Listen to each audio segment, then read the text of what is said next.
প্রতিবেশী দেশকে বলবো, আপনারা নিজের চরকায় তেল দেন, আপনারাও শান্তিতে থাকেন, আমাদেরকেও শান্তিতে থাকতে দেন। সব চেঞ্জ করা যায়, প্রতিবেশী চেঞ্জ করা যায় না। আমাদের ল্যান্ড তাদের ল্যান্ড পাশাপাশি, আমরা চাই তারাও সুখে থাক, আমরাও সুখে থাকি, ঠিক কিনা? কিন্তু প্রতিবেশী হলে বন্ধুত্বপূর্ণ আচরণ করতে হয়। প্রতিবেশী যদি বন্ধু না হয়ে প্রভু হতে চায়, এরকম দানব প্রতিবেশী কেউ চায় না। ভারত যদি বন্ধুত্ব উপহার দেয়, আমরাও বন্ধুত্ব দিব, কি বলেন? তারা যদি বন্ধু সুলভ আচরণ করে, আমরাও বন্ধুত্ব উপহার দেব। কারণ আমাদের পররাষ্ট্র নীতি হচ্ছে সবার সাথে বন্ধুত্ব, কারোর সাথে বৈরিতা নয়। আলহামদুলিল্লাহ বলেন, কত চমৎকার পলিসি আমাদের। আমরা নির্বিবাদী, আমরা বাংলাদেশিরা শান্তিকামী, we are proud of that. এজন্য আমরা গর্ববোধ করি। আমাদের পররাষ্ট্র নীতি সবার সাথে বন্ধুত্ব, কারোর সাথে শত্রুতা নয়। তাই প্রতিবেশী দেশকে বলবো, আমার ভাইয়েরা, আপনারাও আমাদের ভাই, বন্ধুত্ব দিলে বন্ধুত্ব পাবেন। বন্ধুত্ব ইজ ওয়েলকাম, দাদাগিরি নয়। বন্ধুত্ব ওয়েলকাম, দাদাগিরি নয়, লাউড অ্যান্ড ক্লিয়ার। ভারত যদি বন্ধুত্ব দেখায়, বন্ধুত্ব পাবে। কিন্তু ভারত যদি বাংলাদেশে আধিপত্যবাদ বিস্তার করতে চায়, বাংলাদেশের 18 কোটি জনগণ সেটা রুখে দেবে। ভারত যদি গৌর গোবিন্দের ভূমিকায় নামতে চায়, দেশের 18 কোটি মুসলমান শাহজালালের ভূমিকায় নামবে।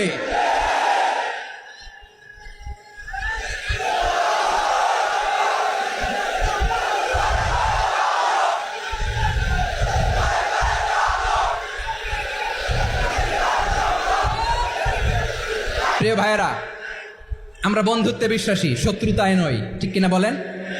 আল্লাহ আমাদেরকে বোঝার তৌফিক দান করুন। তাহলে এই যে তারা বলেছে এদেশে সংখ্যালঘুরা কষ্টে আছে, দুঃখে আছে, এটা কি ঠিক? বলেন, এটা কি ঠিক?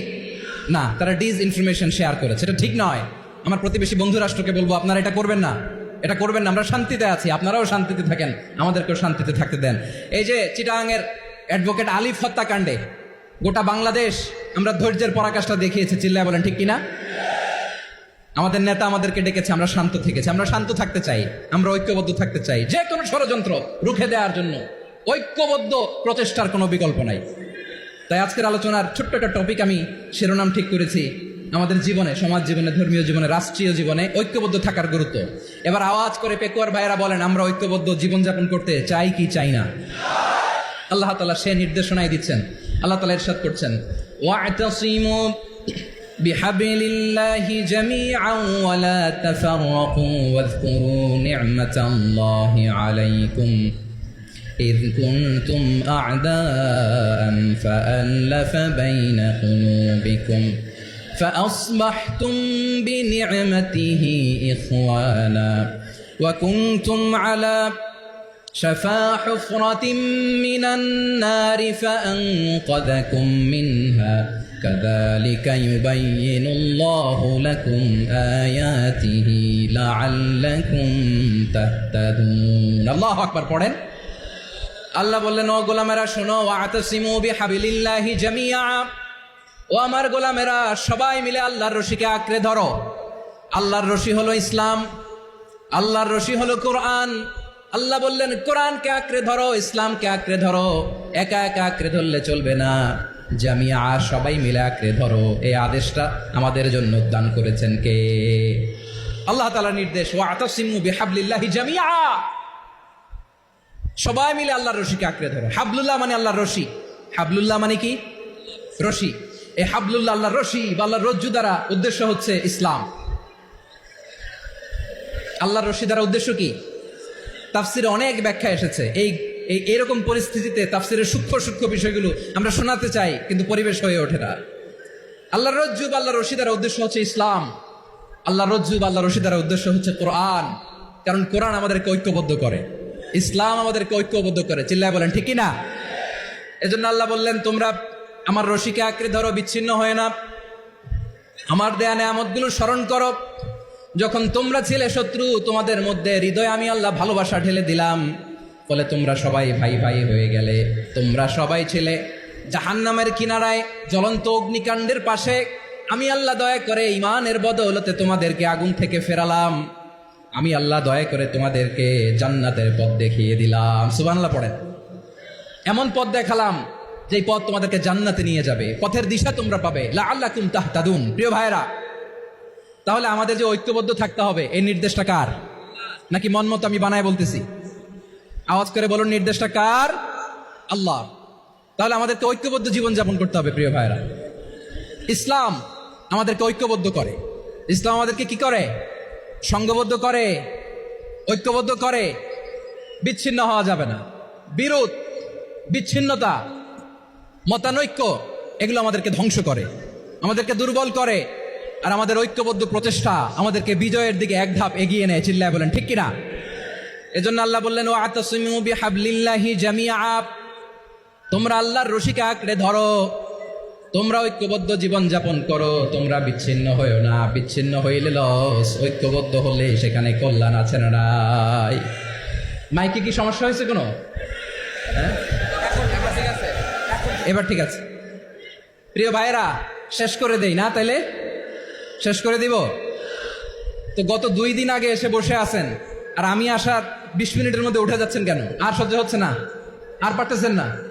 হ্যাঁ, বসেন। যাদের খুব জরুরত তাদেরকে বেরোইতে দেন। অনেকে সকাল থেকে বসে আছে, ওয়াশরুমে যেতে হবে, সারাদিন কিছু খায় নাই, পাগলের মতো বসে আছে। আমি জানি, সব রিপোর্ট আছে আমার কাছে। মেহেরবানি করে বিশৃঙ্খলা করবেন না, আল্লাহর ওয়াস্তে, আল্লাহর ওয়াস্তে। যাদের কষ্ট হচ্ছে বের হয়ে যান। আরো কয়েক মিনিট কথা বলে আমরা শেষ করব। আল্লাহর ওয়াস্তে, আল্লাহর ওয়াস্তে বলার পরেও এরকম বিশৃঙ্খলা করা মোটেও কাম্য নয় প্রিয় ভাইরা। আল্লাহর ওয়াস্তে, এই শব্দটা কতবার ইউজ করেছি আমি, আল্লাহর ওয়াস্তে। আপনার বুক কাঁপে না? হ্যাঁ, ভয় হয় না আল্লাহর? একটু থামেন, একটু থামেন, মেহেরবানি করে, মেহেরবানি করে। এই তো, হ্যাঁ, মাশাআল্লাহ। আল্লাহর ওয়াস্তে প্রিয় ভাইরা, ঐক্যবদ্ধ হতে হবে আমাদেরকে। আদেশটা কার? একটু আওয়াজ করবেন। ঐক্যবদ্ধ জীবন যাপন করতে হবে। আদেশটা কার? আমাদের আগে যে সমস্ত জাতিগোষ্ঠী ধ্বংস হয়েছে বিভেদের কারণে হয়েছে। বিশ্বনবী বলেন, বুখারীর বর্ণনা, ফাইন্নামা আহলাকাল্লাযীনা মিন ক্বাবলিকুম কাসরাতু মাসাইলিহিম ওয়া ইখতিলাফুহুম আলা আমবিয়াইহিম। তোমাদের আগে ইহুদি নাসারারা যারা ধ্বংস হয়েছে, আমার গজবে উপনীত হয়েছে, 2টা কারণ ছিল। নাম্বার 1, কাসরাতু মাসাইলিহিম, বেশি প্রশ্ন করত, প্রয়োজনে অপ্রয়োজনে নবীরা প্রশ্ন করে আটকাইতে চাইতো, এরকম ডাকাত ছিল তারা। 2 নাম্বার কারণ, ওয়াখতিলাফুহুম আলা আমবিয়াইহিম, ইখতিলাফ করার কারণে, বিভেদের কারণে, পারস্পরিক বিরোধে জড়ানোর কারণে তারা ধ্বংস হয়েছে। এখন বলেন, আমরা কি আল্লাহর গজব চাই? আমরাও কি তাদের মতো ধ্বংস হতে চাই? এজন্য আল্লাহ তাআলা সূরা আল ইমরানের 105 নম্বর আয়াতে বললেন, ওয়ালা তাকুনু কাল্লাযীনা তাফাররাকু ওয়াখতালাফু মিন বা'দি মা জাআহুমুল বাইয়িনাত ওয়া উলাইকা লাহুম আযাবুন আযীম। খবরদার, প্রমাণ পাওয়ার পরেও, দলিল নাজিল হওয়ার পরেও যারা বিরোধ করেছে, ইখতিলাফ করেছে, বিচ্ছিন্ন হয়েছে, খবরদার তোমরা তাদের মতো হও না। যদি তাদের মতো হও তাহলে জেনে রাখো, ওয়া উলাইকা লাহুম আযাবুন আযীম, তাদের জন্য আমি মর্মন্তুদ শাস্তি প্রস্তুত করে রেখেছি। যারা বিচ্ছিন্ন হয়েছে, বিরোধ করেছে, তারা কারা? ইহুদি নাসারারা। এই আয়াতের তাফসীরে কাল্লাযীনা তাফাররাকু ওয়া ইখতালাফু, যারা বিচ্ছিন্ন হয়েছে, বিরোধ করেছে, তারা কারা? মুফাসসিরিন ইকরাম বলেছেন তারা ইহুদি নাসারারা। আওয়াজ করে বলুন তো, তারা কারা? ইহুদি নাসারারা। বিষ্ণু ঈসা ইসলাম সুনানে আবু দাউদ এবং তিরমিজির হাদিসে বলেন, ইফতারাকাতিল ইয়াহুদু আলা 71 ফিরকা, ইহুদিরা 71 দল হয়েছে। ইখতিলাফ করতে করতে কয় দল? সবাই বলে নাই, কয় দল? ওয়াফতারাকাতিন নাসারা আলা 72 ফিরকা, আর নাসারারা হয়েছে 72 দল। আওয়াজ করে বলুন তো, কয় দল? ওয়াসাতাফতারিকু হাযিহিল উম্মাহ বি73 ফিরকা। আর বিশ্বনবী আফসোস করে বলেন, আমার উম্মত হবে 73 দল। ইহুদি 71 দল, নাসারা 72 দল, আর আমার উম্মত, বুঝে থাকলে আওয়াজ করে বলেন। বিশ্বনবী বলেছেন, আমার উম্মত ভাগ হবে কয় দলে? কুল্লুহা ফিন্নার, সব জাহান্নামে যাবে, ইল্লা ওয়াহিদা, একটা দল ছাড়া। সাহাবারা বললেন, মান হিয়া ইয়া রাসূলুল্লাহ, সে নাজাত প্রাপ্ত জান্নাতি দল কোনটা? আপনি কি আমাদের বলবেন না? আপনি মেহেরবানি করে একটু বলে দেন তারা কারা। বিশ্বনবী বললেন, মা আনা আলাইহি ওয়া আসহাবি, আমি এবং আমার সাহাবারা যেই মতের উপর, যেই পথের উপর আছে, এই মত এবং পথের উপর যারা থাকবে তারাই জান্নাতের দল হয়ে যাবে। যারা আমার মত, আমার সাহাবীর মত এবং পথকে অনুসরণ করবে তারাই জান্নাতে যাবে। তাহলে প্রিয় ভাইয়েরা, আমরা কি আর ইখতিলাফ করব? কাদা ছোড়াছুরি করব? করবেন না যে বোঝাই তো যাচ্ছে দৃশ্য দেখে। ধাক্কাধাক্কি যে আপনারা করবেন না, আপনাদের এই যে আমল নামা তো আমার কাছে আছে। পেকুয়ার ভাইয়েরা, এটা তো আমার ওয়ার্ম আপ প্রোগ্রাম। আমার বিভাগীয় প্রোগ্রাম হচ্ছে 8 বিভাগে 8টা। কয়টা? এটা কেন নিলাম? নেয়ামতুল্লাহ নিজামীর জ্বালা থেকে বাঁচার জন্য নিলাম। ওর জ্বালাতনে ও পারে না মালয়েশিয়া থেকে আমরা টেনে নিয়ে আস, চার্টার ফ্লাইট ভাড়া করে পারে না নিয়ে আস। এমন কোনো মাধ্যম নাই, এমন কোনো ওয়ে নাই সে ধরে নাই। আর তার কাছে আমার কাছে তার দাবিও আছে, কারণ এর আগে 2-3 বার আসার কথা ছিল, কয়েকবার এসে এসে ফিরে গেছি, অনুমতি হয় নাই। এখন দাবার গটি পাল্টে গেছে, দাবার গটি পাল্টে গেছে। এক মাঘে শীত যায় না।